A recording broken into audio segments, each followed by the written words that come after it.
ल फेरि पनि नयाँ भिडियो लिएर आउँदैछु तपाईहरुको लागि। नयाँ त के भन्नु, नेक्स्ट भिडियो हिजो लगाएको थियो, आज फेरि एउटा भिडियो बनाउनु ठाउँ पाइयो र अहिले यहाँ एउटा भिडियो बनाउँदैछु। यो भिडियो बनाउनुको उद्देश्य मकसद चाहिँ के हो भन्दाखेरि चाहिँ यहाँ हाँसउठ्दो भइराखेको छ। एउटा रिजर्भ भन्यो, गेन्टोक भन्यो हो, हुन्छ भन्यो, कहाँनिर भनेको 5 माइल भन्यो। मैले सोचे मणिपाल 5 माइल, तर रिजर्भ आउनु पर्ने रहेछ यता छङ्गु जाने बाटो 5 माइल हो। अब छङ्गु पुग्नु आँटेको छु हो।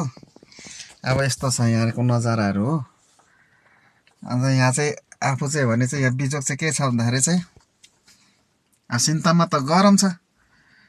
अन्त त्यो सिन्ताममा गरम भएर भेस्ट र हाफप्यान्टमा आइयो हो। अब यहाँ हाफप्यान्ट हो, ठुटे हाफप्यान्टमा आइयो। अनि यहाँ आउँदाखेरि चाहिँ के भयो भन्दाखेरि चाहिँ प्रब्लम चाहिँ अब बाहिर निस्क्यौँ चिसोले पट्टकै सकिँदैन, मान्छे हाँस्छ, हाफप्यान्ट र भेस्टमा आयो भन्छ। ननिस्किम पिसाब लागेर बिजोक फेरि अब यहाँनिर हो।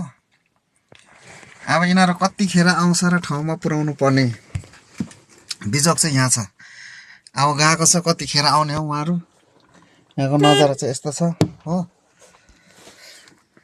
अब यस्तो छ, हेरिहाल्नुहोस् हो। अब त्यो डाँडा पुग्यो भने, त्यो डाँडा कट्यो भने पुग्यो हाम्रो छङ्गु हो। त्यहाँ नेसनल फ्ल्यागको बिचमा छ हो। अनि यहाँ चाहिँ यस्तो छ।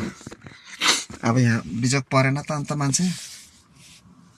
ल तपाईहरु के सोच्नुहुन्छ?